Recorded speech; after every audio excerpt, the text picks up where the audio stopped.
All right, then. I guess I got my cue. How you doing back there, John? It's been a long time. Yeah, it has been, and you've been enjoying it. Hi, John. How you doing there? Nice meeting you, by the way. There. Yeah, it's been pretty good. It's been a pretty good summer, hasn't it? It really has. It really has, except heat. You know, I can't take 2 or 3 days of hotness. But other than that, we're doing good. Welcome everybody to the Flaminpit Show. I know you guys all miss me, but I'm still around. You can't get rid of me like that. Nope. So today I'm coming in for a special show because this young man, Mr. George Grundy, the second. Oh, is that 4? See, you missed it. Okay, Veterans of Now program. People know it as V.O.N, V.O.N. I'm bringing him in today because he has been doing a phenomenal job within the community, and he's everywhere. I mean, everywhere. You see him on Facebook, you see him on the live thing, and you see him riding down the street just helping people. So I want you to tell us about, first of all, welcome. Thank you. And tell me about what is V.O.N and where did you come up with the name V.O.N? V.O.N, Veterans of Now. Well, first off, thank you for having me. You're welcome. This is our second attempt at doing this. Oh my God, I feel so bad. My son and I did a live feed with him, but something went wrong. So now we're gonna do it right. Well, you said God's time is perfect time. This is it then. So this is it. This is the time that was meant to be, because you've been so busy. I've just been waiting to carve out some of your time. Yeah. But this time we make sure we're gonna get it right.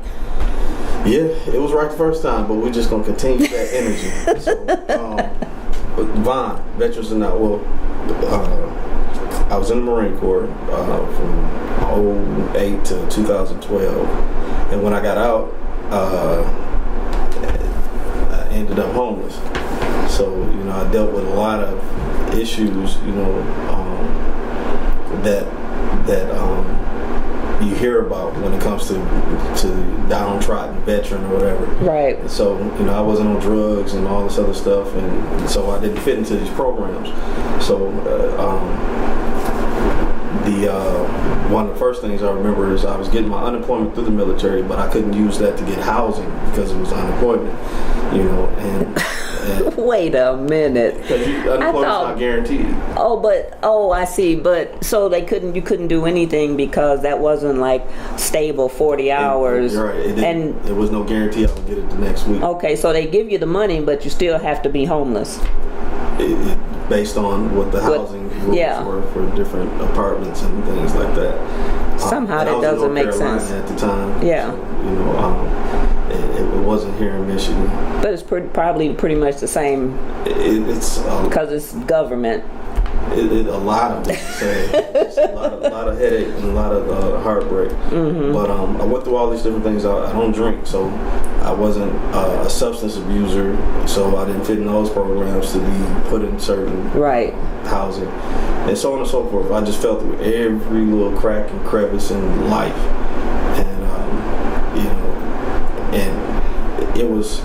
I had a legal situation which caused me to be in the financial situation that I was in. Mm-hmm. I had to prove my innocence, which I did, and the case was dismissed. The short version of it is that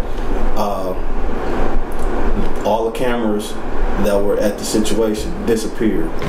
So that was why I had to defend myself, and that's why I had to throw money at the issue, and I ended up just mentally feeling some kind of way before I got out of the military, which led to why I ended up living in my car and so on and so forth. So that was almost a whole year that I was in that. And I ended up getting I'm 70% service connected disabled, so my disabilities are connected to my military service. Mm-hmm. I ended up getting that, and it was just like paying bills just to stare at the wall. So for me, the one thing that saved my life was moving back to Flint. To be around people that know me, that I know, to be able to hug on family, shake hands with people I've known forever.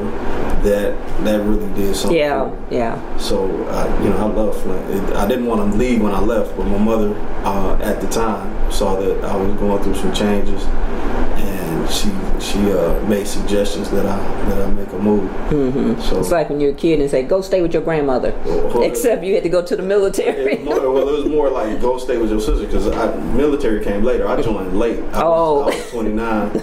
You was almost 30. Too old. I had to sign all those waivers and everything. Oh my goodness! To get in. So I really wanted to get in. So you had to be a certain age from beginning to get in, and then after another age, you're too old. Right. But yet I see people going to Iraq at 53.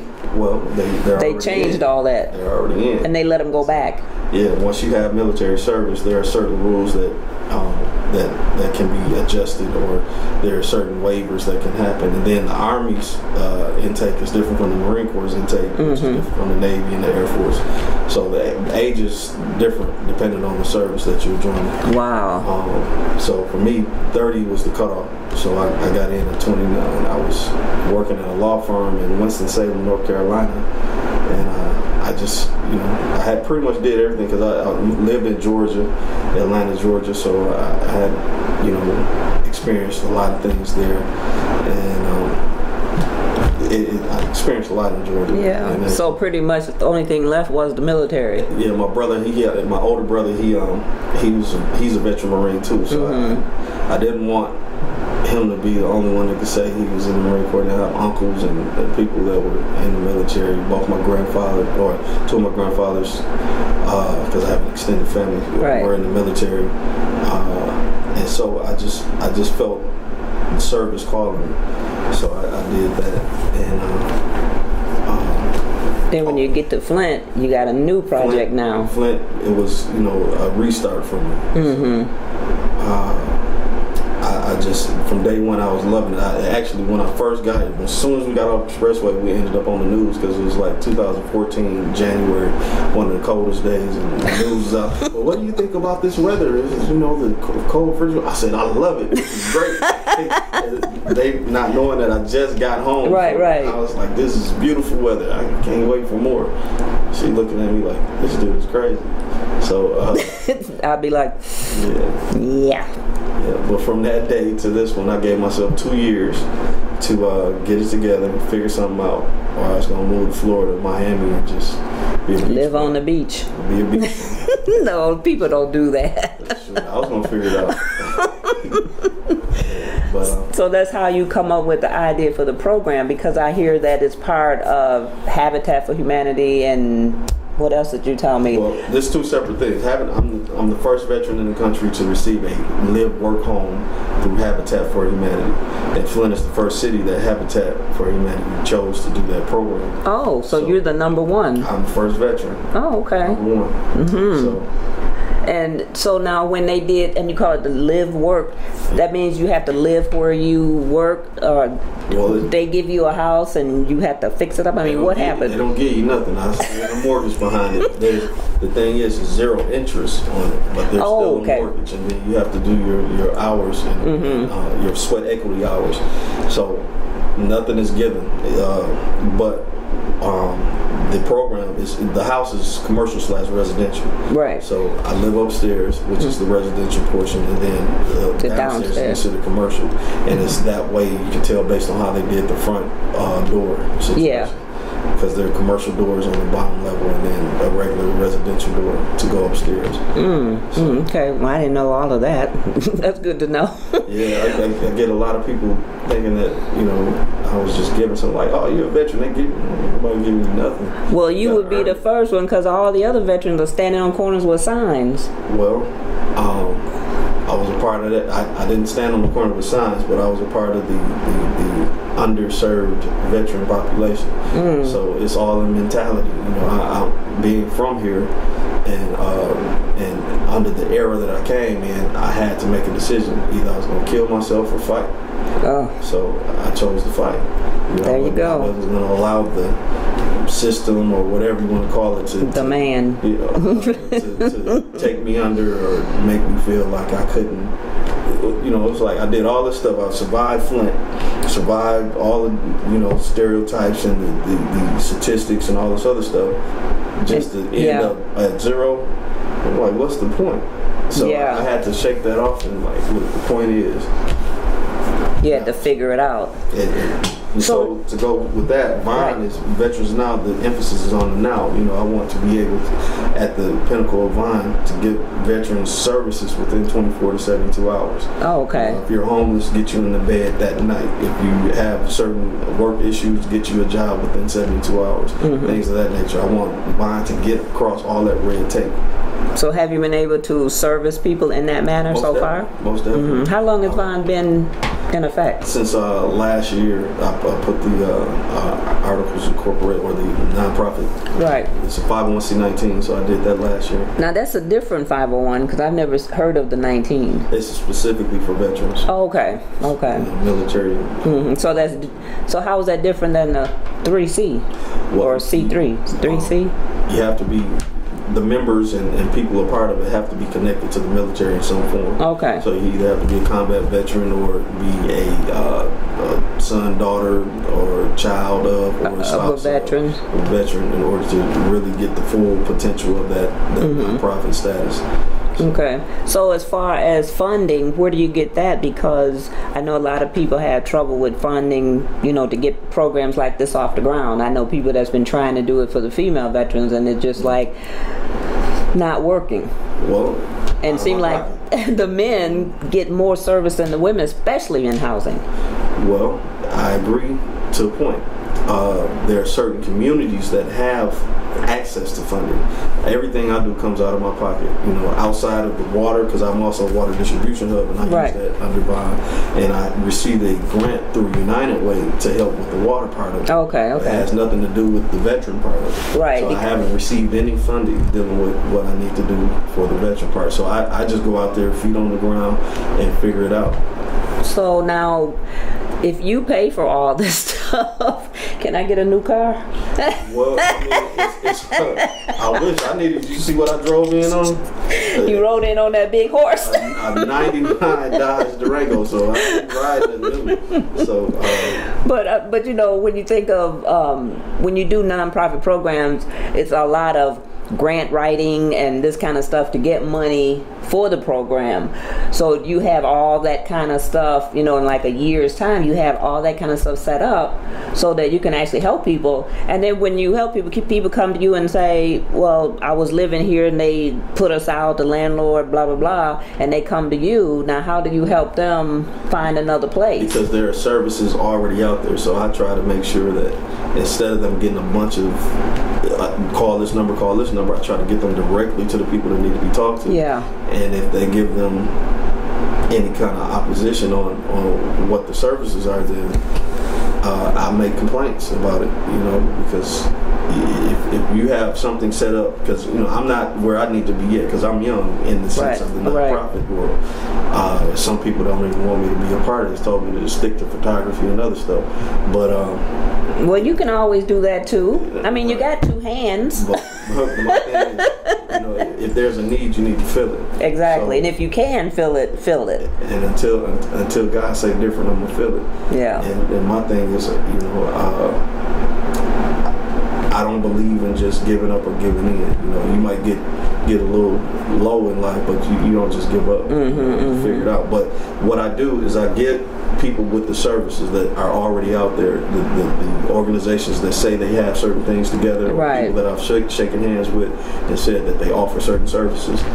I give those numbers to the people that are in need, and then I follow up with them and see what they come up with. Yeah, because sometimes people don't follow up, and then you don't have like good contact information for some of the people. Now, if everybody get a phone from the government, like everybody say government phone, I don't know why they want to label it like that, but if a lot of people knew that they could qualify for those phones, they'd probably be able to get around a lot better and do things like that. Now, do you offer any services like that? Like, would that be something that you would be like, oh yeah, you know, you need to apply for this because you get Social Security or you get... Right. I take them by the hand, almost literally, and take them to the different locations where they do get the service. Because they sit on those corners and give out those phones all the time. I've had well, on the phones, I think you we're going a different direction.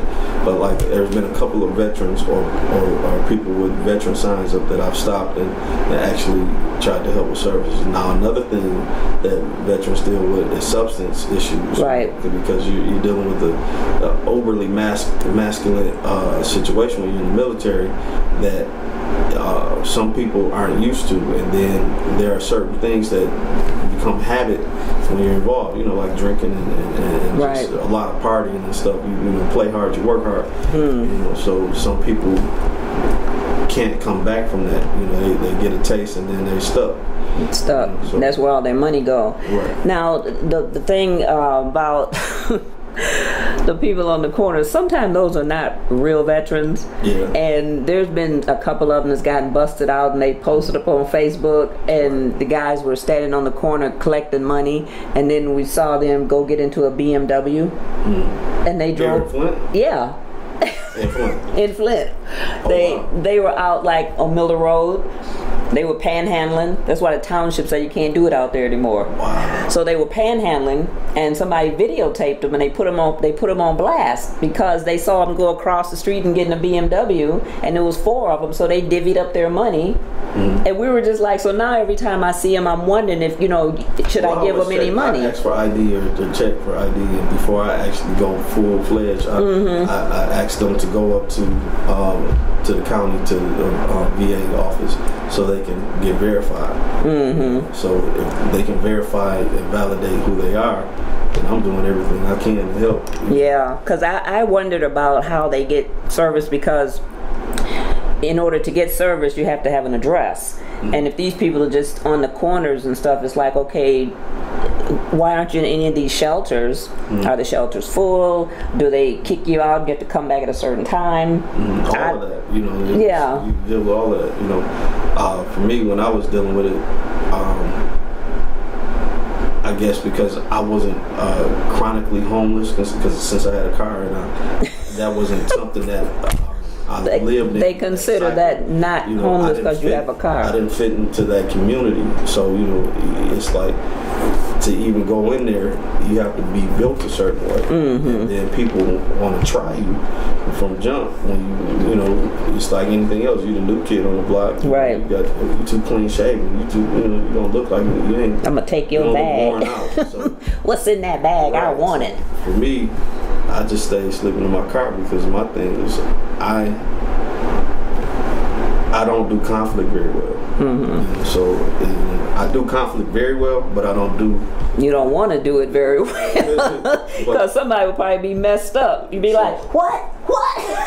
and that's because of my personality and how I come off. Right. People like to try. At times, people like to try. Yeah. So it's just I try to keep myself out of those kind of environments, and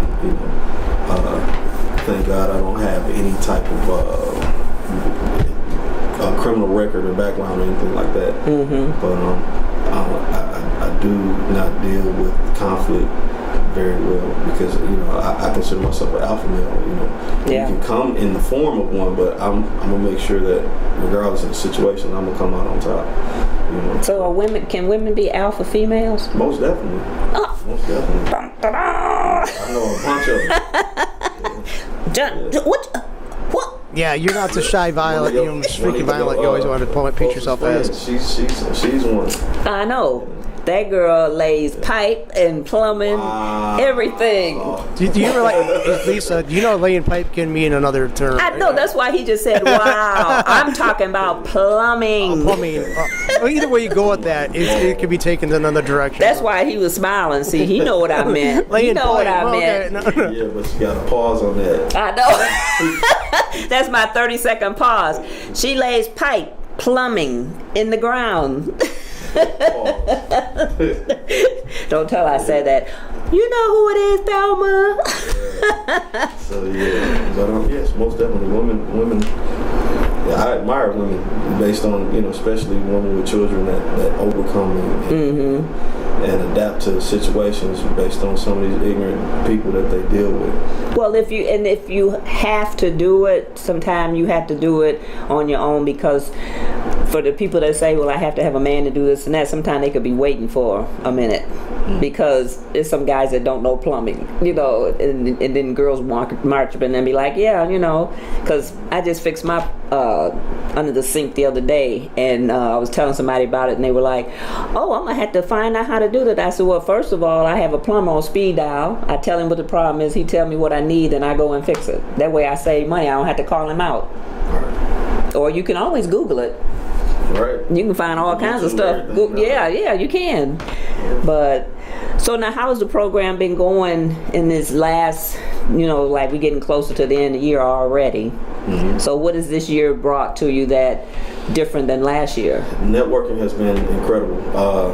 I've had the lieutenant governor over at my location twice this year. Who's the lieutenant? Oh, Callie. Yes. I saw that on Facebook. I didn't put the pictures out of the second time yet. I'm still trying to navigate the concept of what that means, or how to leverage the opportunity of having the ear of the state. Yeah. Well, what did he do for you? I don't know if he done anything. He hasn't done anything. But he showed his face. Being able to show that he respects V.O.N enough to come and sit down and take any questions that the group had. So I think that's huge. Now, I don't support one way or another when it comes to political concept. Yeah. But I appreciate when people have the ability to sit down and have a dialogue without running from something. Yeah. I don't understand politics. I don't want to understand. It's too complicated. Well, it's like Twilight Zone. They crooked. I know. Right now, it really is. We just like just throw your hands up, because we don't, I don't know if we have good candidates. I really don't know. I just know one we don't, and the other one is questionable. Well, my feelings on it, I don't feel like I haven't.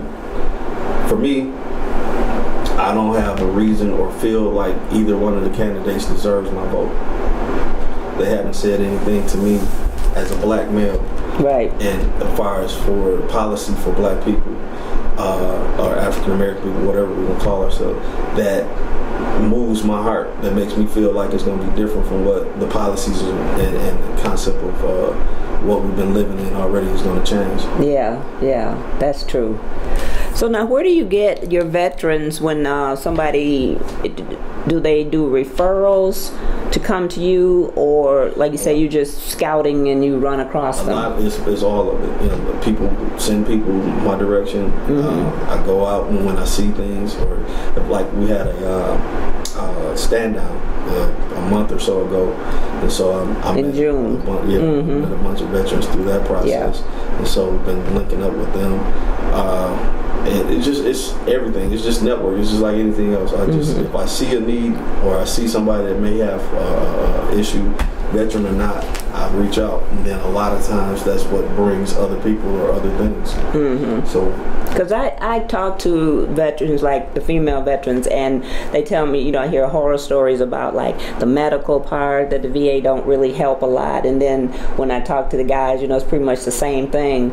And the saddest thing is, you go into the military to serve a purpose, but when you come back, they don't help you out. I never understood that concept from either side, male or female. I don't understand how you can just, as our government, you can send somebody out to help fight for our country, and when they come back, they're homeless or their limbs missing, this and that, and then the government is like, well, you don't qualify for that. You got one leg left. Well, it's like even back in World War I era and time period, before all the veteran services came, think about it, they came back and they lived in tents and called them tent cities, and then they got burned down and killed a lot of veterans, and which caused that push to create opportunity for services for veterans. So now each era that we go through, you get the same thing, the same type of tent city mentality, to where like, okay, it's too many of these, in my opinion, it's too many of these folk coming back, or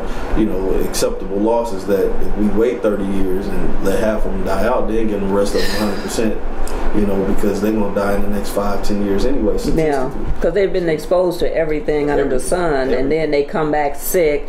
And it reminds me of 9/11 with all the stuff in the air. They said they didn't want to give them help because they didn't get that from that.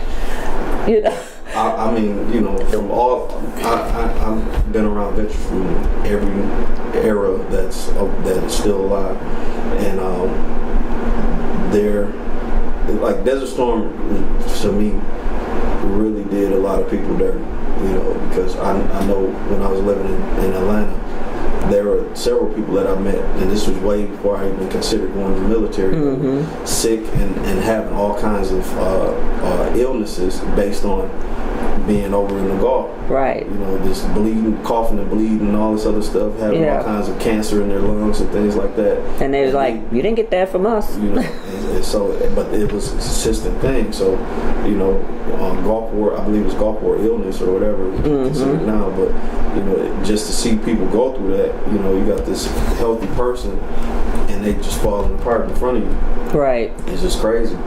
You know, so I don't understand it. I don't think it's fair. I don't know how they can just, because, you know, I always say, now what if it was one of their kids? I mean, do they send their kids to the military? I mean when I was in, there were all types. You know, there were the president's sons and all of them get called to duty. I mean, when you're in politics like that, I mean, do they get a waiver or? I mean, what was it? Clearwater, or was it? It ain't me. I ain't no senator's son.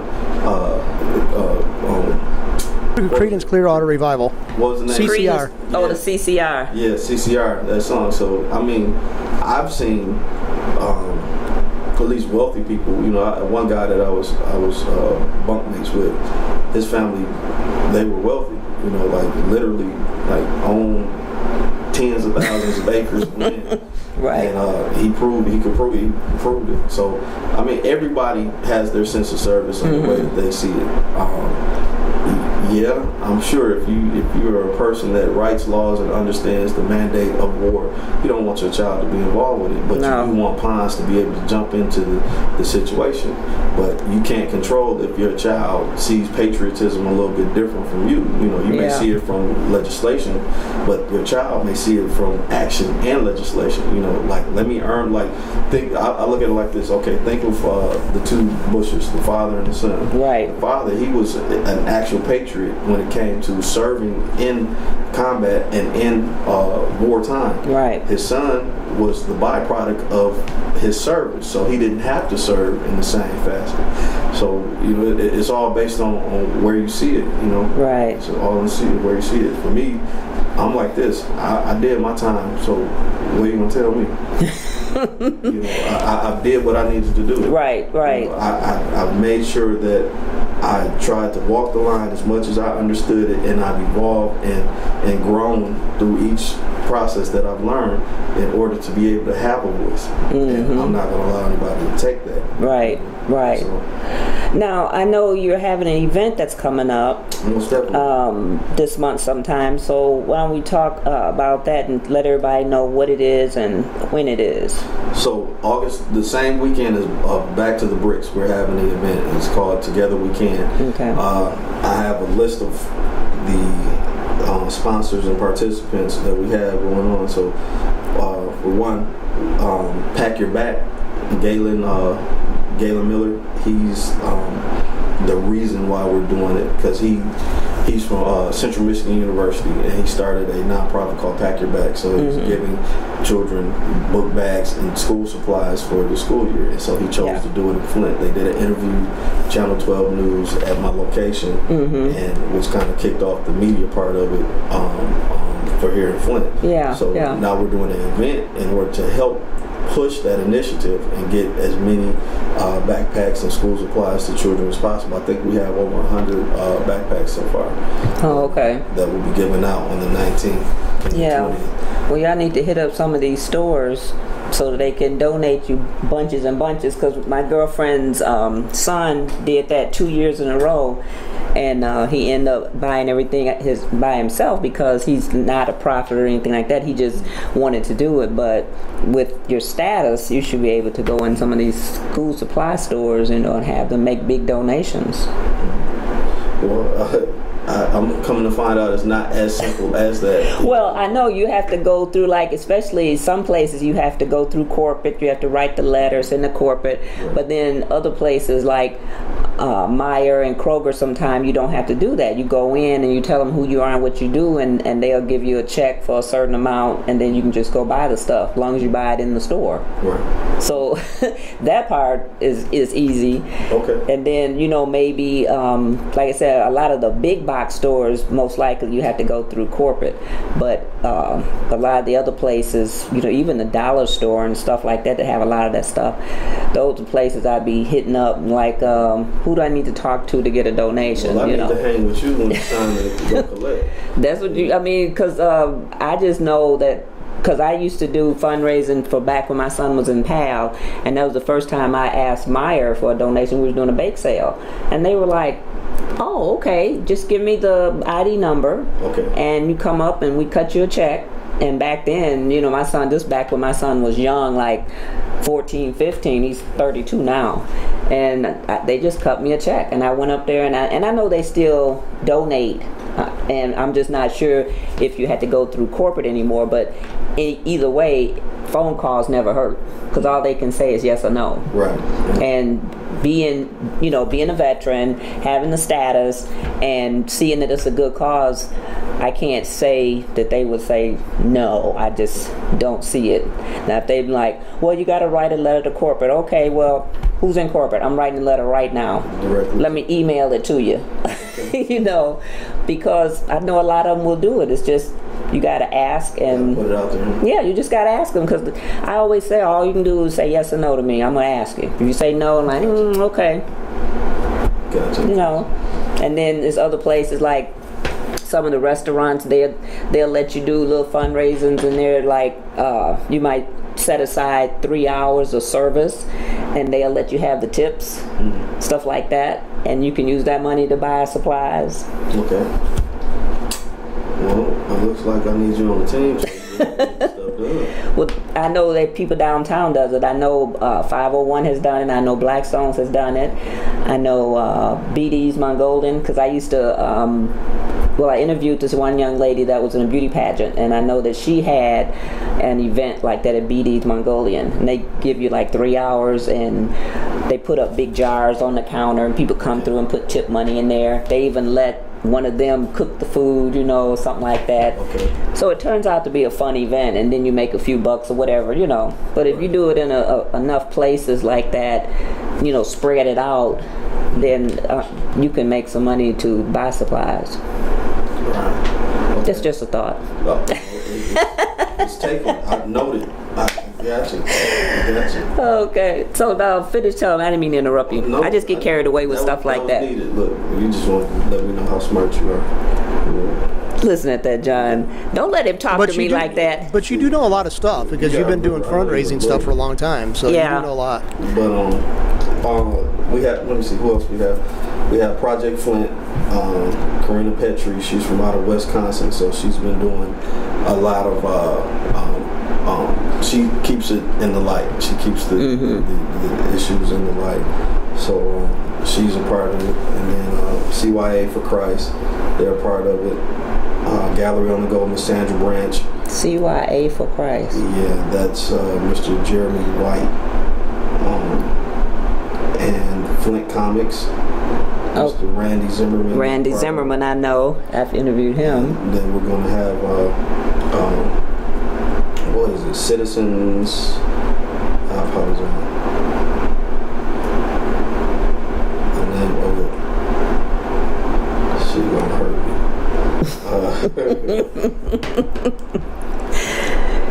I can't remember. Right. Citizens Network, Miss Leslie Grundy. She's going to be there, her and her team. And what's crazy, that's my first cousin. So she's like, you forgot mine. Oh yeah, you going to be in trouble now. and so on and so forth. So we got 2 Rolls Royces that are going to be there. They're, I think, from the 50s and 40s and 50s. Who's Rolls Royces? A gentleman out of Beecher. He's allowing us to use those. Is one of them burgundy? No, one of them is like bone white. The other one, I believe, is gray. Okay. 2 shades of gray. It's somebody here has a Bentley. I don't know who it is, but I've seen him at the hand car wash. Okay. He was driving a Bentley. I think it was like a burgundy color. Well, these are old school roads, mint condition. And so, since it's back to the bricks, that's what they were the old cars. Track people down the road because we're kind of off the beaten path for the back to the bricks. Where y'all gonna be way down in the next city? West Court. Oh, you gonna be on that end? Yeah. Oh, cause see, we usually go up. Like I like to jump in the car, the thing the night before when they ride up and down Saginaw. I clean my car up and I ride with them. I'm just like, have my music blasting. We ride all the way to Grand Blanc to the end of it. Then we turn around and we come all the way back and come through downtown and just go on out the other side and keep on going. Oh, wow. It's always a fun thing.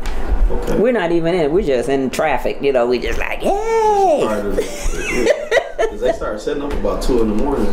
Yes, a lot of people right at Saginaw and Atherton up on that hill, they have a band up there and they just be jamming all the way down going toward Hemp Hill, all down in there. Okay. They have bands set up on the side of the road and stuff. See, this is going to be my first official Back to the Bricks. I walked through a little bit last year, but I really didn't. Yeah. I was gone, a lot in my travels. But this is going to be the first that I'm actually a part of in the sense of putting something together during the thing. Okay. And hopefully meet a lot of people and network with a lot of folk and do some collaboration so we can make this thing grow. Right. The whole point of it is to get kids what they need, give people water, because I'm also a water distribution hub, I think I said that before. So give people access to water. We're going to have a fire truck there also spraying the kids down with water. The water is from out of the city, so it's not the city water. Wet t-shirt contest? Only No, quit talking. Quit talking. That'd be too funny. Be like, and so you're going to do it? We'll get a pot up and then get the... then I have to do my hair. I have to throw my hair. Yeah. I have to get it all wet and just sling it like this. I'll bring a fan. So make sure it blows. It's got to blow. Well, the water's going to blow. Oh my God, he's still... Well, the kids are like the fire truck because we were at an event. Well, actually, we went over to, there was a church on Hemp Hill. I think it was Saturday. Yeah, Saturday they had a drive. They gave out 20,000 diapers. Oh, wow. And they had a fire truck there, and it rained like crazy Saturday because we were going to yard sales with my son. And so we go around the corner, and I see this guy standing out. He's got this sign. I'm like, what's he got? So end up being like some of the people that go to the church are in my neighborhood. So we was in there talking to them, and they had given out 20,000 newborn diapers, and just odds and ends of other stuff. And so we come out, we had like this they gave us these big rolls of duct tape, and the girl says, oh, here's some duct tape for you. She said, I hear it's good for everything. I was like, yeah, I just watched Duck Dynasty and they taped up a roof.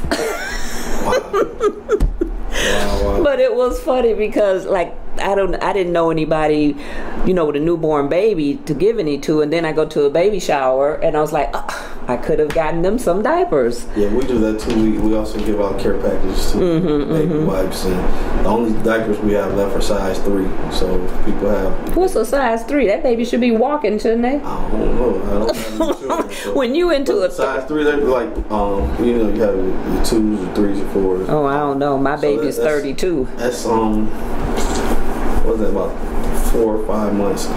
Oh, is that right? Oh, well, see, I wouldn't know. When I go to showers, I never buy diapers because I don't know how long they're going to last, or I'll buy something else. I just Say you've been out the game for a minute. 32 years, and I'll never go back into that because it's more expensive now than it was then. People don't use cloth diapers. When I was growing up, they used disposable, and they are real expensive. So we go past that. We start looking at socks and rattles and pacifiers, stuff like that. It's gonna last a minute. When you start talking about diapers, they just flush them right down. It's just like toilet paper. Pew, gone. Yeah. So, But if people need it, we got it. Well, if people need, if I find things like that when I'm out and about, and like we have pages on Facebook that I'm part of the groups, and they say, oh, we're gonna give out so and so, then I'll go and get some, because then I'll find somebody that needs them or whatever, because I don't need them. But if somebody else needs them, then it's like, oh yeah, I got some of those, and I'm not a hoarder to keep them. I just want to give them and give to somebody else, because no babies up in here. Right.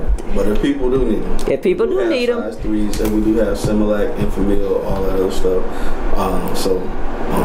Folks can come and get They can come supplies. to the Court Street address. Yes, 608 West Court Street. Now, Infamil, is that the powder or the liquid? We have the liquid. Okay, because I'm pretty sure the powder, it's behind the counter now.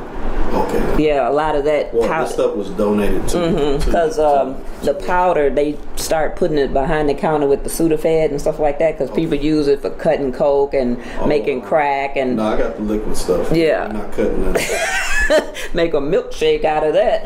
we don't need to cut it.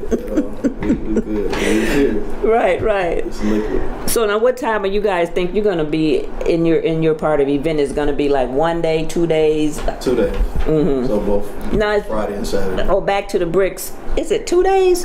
How long is it, John? Is it usually a week or something? How long is It's it? usually 3 days, I thought, 3 or 4 days. It was like Thursday, Friday, Saturday, Saturday, and Sunday. Sunday. Some part of or Sunday. Friday, Saturday, Sunday. And don't forget, that's usually around the same time as that, that grand thing down there in Detroit area, the Woodward Avenue Oh, thing. yeah, so yeah. It's the same weekend, so it's usually like 60 miles of car events. So, yeah. so it's, They have that. I've gone to the one in Detroit and jumped in the middle of that one too. Y'all saying.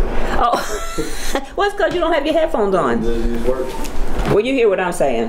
Yeah, but I'm trying to see what. Well, he was just saying, the Woodward Dream Cruise in Detroit, they'd have it the same weekend as Back to the Bricks. Gotcha. So I was like, well, I've gone to that one, and it was too crowded. I just don't like big crowds. But Well, we're expecting to get about 1,800 people at this event. just that you're in. Yeah. Oh, well, last one we did about 400 people. so now you guys gonna grill Most of hot dogs on a stick? gonna have You gotta do something unique. I don't know about unique. It's gonna be uniquely that people can get free food. Well, if you put you some hot dogs on a stick, that would be unique. I don't want no kids running around. Don't run with that stick. Right. But anyways, but if you're gonna have some food now, when you have those events, like when I come over there and you guys were cooking the food, and and you're giving it out to the public, do you have to have a special license or something for that? Because you think, like with it being a food service, what if somebody full service license. let's say somebody gets sick and they be like, we got it from over there. Yeah, we have a full service license. Oh, okay. I'm just making sure, because I wouldn't want to get sick over there. Yeah, see, but why you want to put that kind of energy? You got people running over. No, just no. I just saw you you brought that with you. You brought it with you. That didn't come. No. But it's always a question, because when you see the pits like on the corners in different And then places. it's almost impossible to get sick from a hot dog. They already fully cooked. You just got to put some heat on it. So that's gonna be on the hot dog part of it. Whoever made hot dog. But when you see people that cook on the corners, like they have those grills set up and everything, and people coming up to those trucks. I don't know where the trucks came from. I always say, I can't eat, because You like Chinese food, right? I don't eat a lot. That's cat, dog, rat. I'm saying at least they got sausages and burgers. Well, I don't eat as much Chinese food as I used to like years ago, because I've seen too many videos of them chopping up rats and cooking them up, and they look like But chicken. at least when you go to the man trying to feed his family with the grill, that he got the stuff from the stove.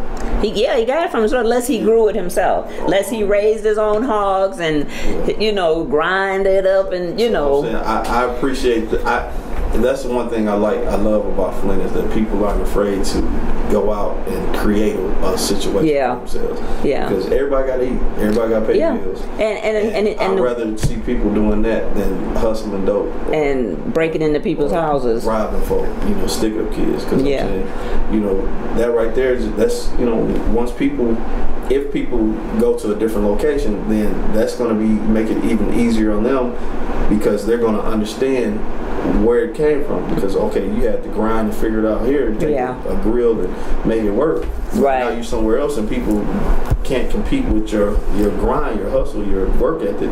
Especially if it's portable. Like some of those people, like the guy that used to be down to, he's in the farmer's market, but he had like the portable grill that you could take everywhere. So he would be at all kind of events and Uncle Charlie's barbecue or something like that. I mean, Flint is just amazing like that. People try to sleep on us or cut us to the left, but I mean, housing laws was created here. The unions were perfected here.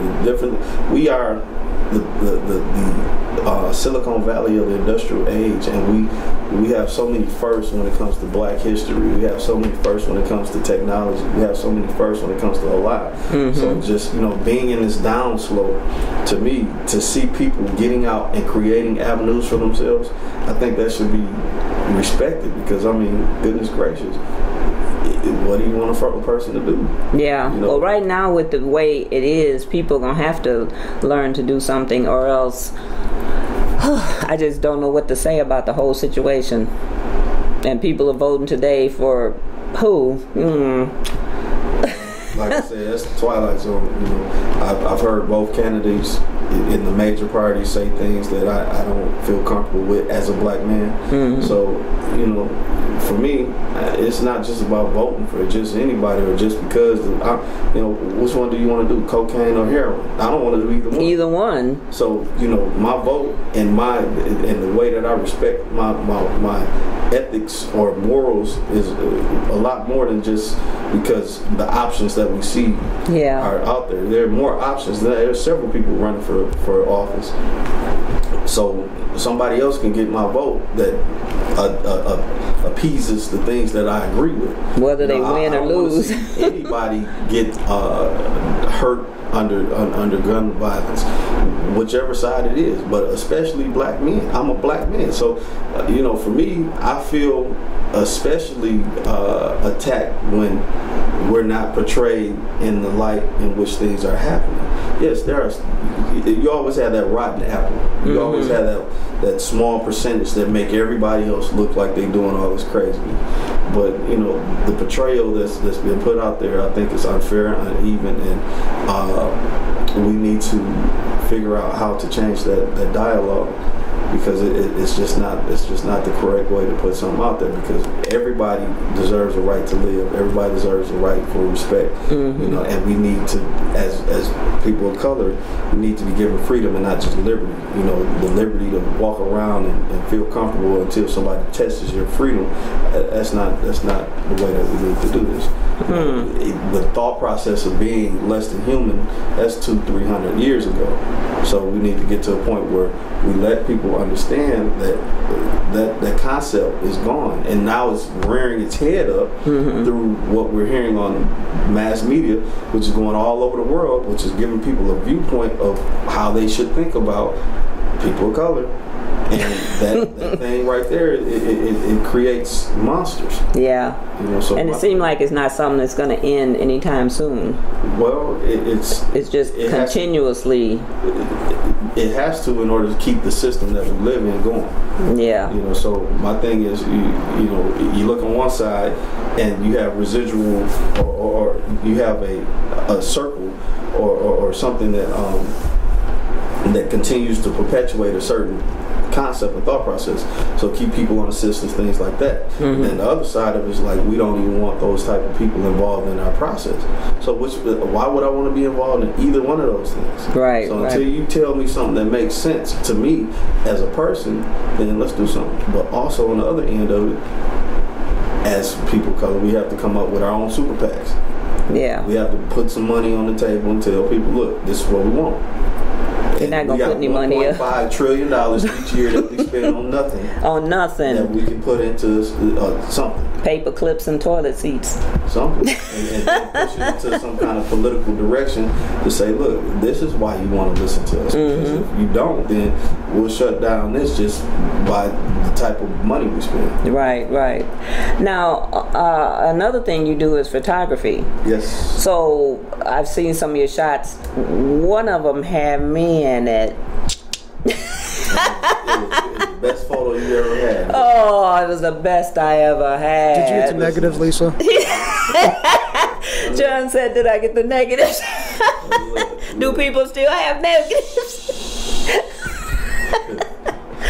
So now, what kind of service do you provide for photography? Because I saw a couple of your shots on Facebook, and they were really good. So is that something you've always done, or is it? I picked up in the military.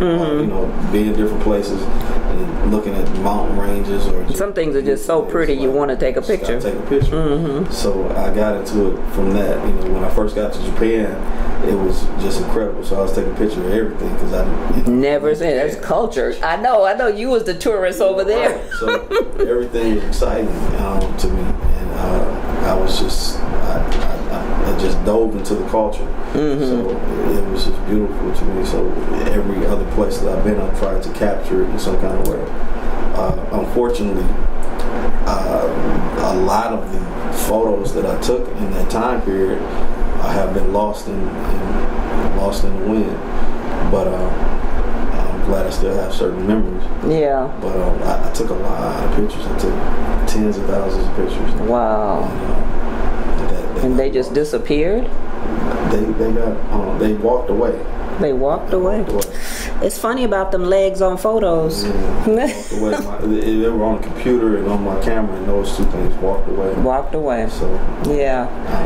That's why I still have hard copies. I have photo albums like this high because there's no replacing them. Once they're gone off that disc or the phone, or there's no replacing them. Right. You go in my garage, I got bins from the 70s. Some of them are older than that because they're turning brown. Oh. But I won't get rid of them because I can look back and say, man, look at that afro I had. You know? Afros, bell bottoms, platforms. I didn't do the bell bottom. It was like Soul Train all the time. I had a fro out this world. My fro was about like that. Yeah, that's the way mine was, but my body was about this big and my fro was like this big. Me too. I was a little something. I had some abs and stuff like that. Like when I moved to Atlanta, I didn't know I always thought I was black until I moved to Atlanta.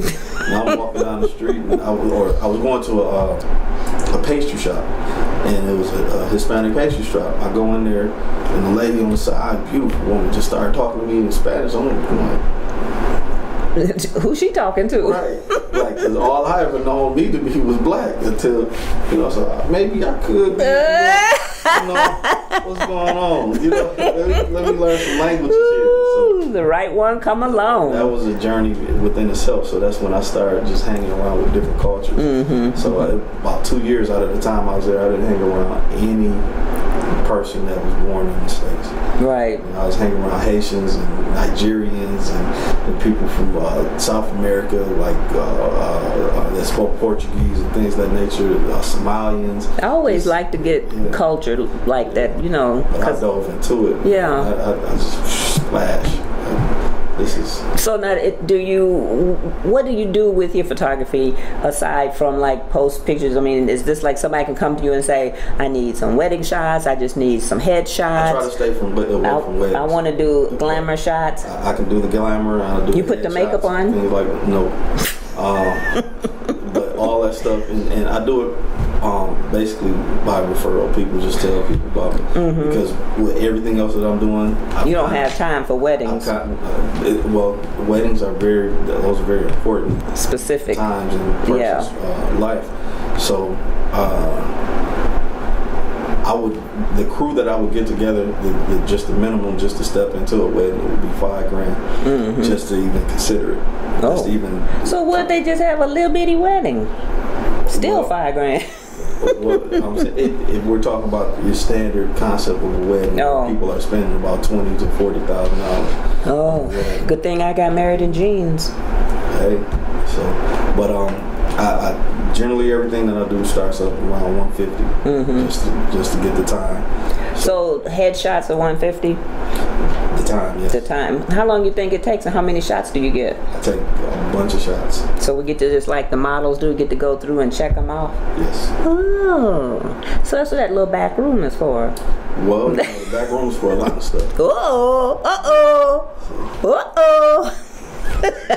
He's got cameras set up. Hey, you trying to get me in trouble? Wow. Oh. Let me quit. That's right. Anybody else answer but you, they in trouble. So what the heck? Well, it shouldn't be nobody answering but me. All right then. Listen to that. I'm gonna quit. Let me quit. I'm being serious. It's too late. She already let the cat out of the bag. So anyways, I'm glad you took the time to come and visit with me today. I don't want to keep you here longer because I know you just revving to get out there and do good things. So is there anything else you want people to know about V.O.N or the event before we sign off? To come. 608 West Court Street, right across the street from the White Horse Tavern, next door to Totem Books.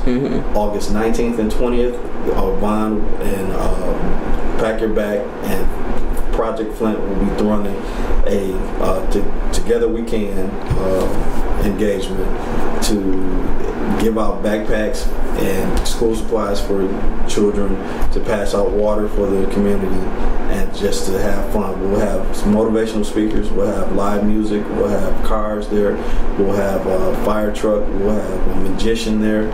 Magician? A magician, yeah, on the 19th at, I believe, 7. And that's at night. That's at night. So it's right after Back to the Bricks kind of slows down, so people can come around there and have something to do. So just come. I understand that everybody's going down to Back to the Bricks, not me, and enjoying themselves there, but come around and check us out also, because we're doing something for the community, something for the children, something to show that Flint is more than just what the media says, and that the people of Flint are stronger than what people try to make us out to be. Okay. And now if anybody want to reach you at the V.O.N, do you have a number for that other than, your address? Do you have a phone number that someone can call you? The email is veteransofnow @gmail.com, and the number is 910-526-9522. Yes, I said 9, not 8. 910-526-9522. And that's the number I've had since I've gotten out the military. So, because they'd be confused like me, because I thought it was supposed to be 810. You started out. And then I looked again, I was like 910. And then I had to go back to your Facebook page and said, oh, you from here? Okay, that must be that area code. Well, yeah, I was born and raised in Flint, Michigan. I just still have the number from when I got out of service. Okay. Pearson, Summerfield, Holmes, Northwestern, graduated Southwestern. That's me. And that's about it. So anyways, I want to thank you for coming in. And also I want to mention my book. I have a few copies over at Totem Book. And it looks nice. Bias. Look at that little face. And you can order them at making me laugh. You can order them at lulu.com, or you can go to my Facebook page under Lesa Quaid. If you want one, I keep some around the house. Like people sell them out the trunk of their car. Yeah, buy the book. Buy the book.